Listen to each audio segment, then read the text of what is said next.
You may have heard about egg banks, and maybe you know someone who's considered freezing their own eggs for use later in life. Well, did you know you have access to one of the world's largest egg banks right here in your own backyard? Dr. John Nolson is the director of the Center for Advanced Reproductive Services at Uconn Health Center. He joins us this morning. Good morning to you, and thank you for coming in. My pleasure. What an exciting time. Absolutely. Incredible. Lots of exciting changes. For people that don't really know what an egg bank is, let's start there. What exactly is that? Well, in the old days, if you wanted to obtain eggs, you had to actually get them fresh. All right. Now there's the opportunity. Meaning, what does fresh mean? So you'd have to stimulate a donor, get those eggs, fertilize them, and then use them fresh and transfer them back into the recipient, the person who needed to use them. But now there's egg banks very similar to sperm banks. So for years we've had the ability to freeze sperm that can be used for couples in which the male has no sperm.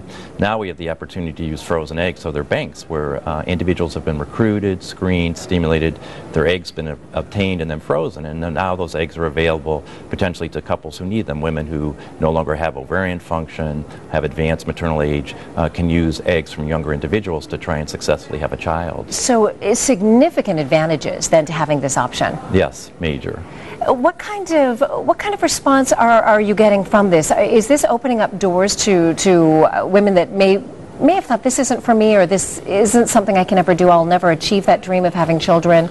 Right. I mean, using donor eggs has been available for some time, but having egg banks provides a lot of additional options. It's much less expensive.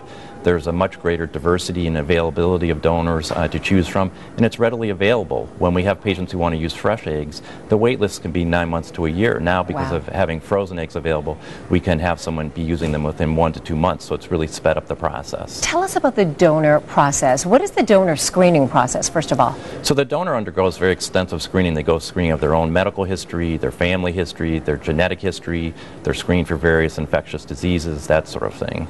For people that really don't know much about this, how exactly is the donor egg then matched?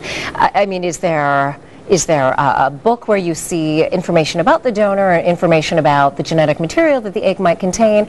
And then how is that sort of matched together with your hopes and desires? Right. So, for example, with my egg bank, it's very simple. The patient actually can go online to their site and can screen through all the various donors that they have available and can see all the characteristics about the donor, physical characteristics. Is there a picture as well of the donor? For some of them, there are actually pictures, their educational history, essentially anything you would want to know about that individual is available. And then it's up to the couple to choose the donor that they potentially want to work with. You mentioned earlier expense and how there are different ways of doing this that are less expensive than others. What kind of dollars are we talking about here? Well, for example, when you use fresh eggs, when you're matched with that individual, that can be upwards to $20,000 to $50,000. When you're working with a place such as my egg bank, where we're using frozen eggs, it cuts that cost at least in half.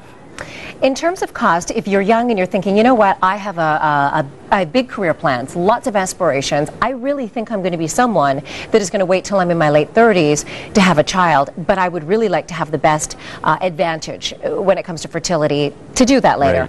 Right. There are options now to essentially harvest the eggs when you're young and keep them until then. Right. I mean, the big breakthrough has been over the last 4 to 5 years, our ability now to freeze eggs. We didn't used to be able to do that. As opposed to embryos. Exactly. Freezing embryos has been around for quite some time. But now we have the ability to very effectively freeze eggs. So a young female who wants to postpone having children for whatever reason, for education, for career, can now have eggs obtained from her at a young age. Basically what she does is she goes through the process of IVF. She's treated with fertility medications. The eggs are retrieved, but then the eggs are frozen and stored for her and then can be thawed at a later point in time when she can utilize them. So essentially if she's 40 and she's frozen her eggs at 29, she at 40 is using the eggs of a 29-year-old, her own. It's fascinating. Not only does she have the success rate of a 29-year-old, but at age 40 she has the risk of having a child with a birth defect of that of a 29-year-old, not of a 40-year-old. It's exciting. It's fascinating. It's incredible how much has happened. I'm sure it's a great time to be working in this as well. Absolutely. Thank you for sharing this with all of our viewers as well. So encouraging. My pleasure.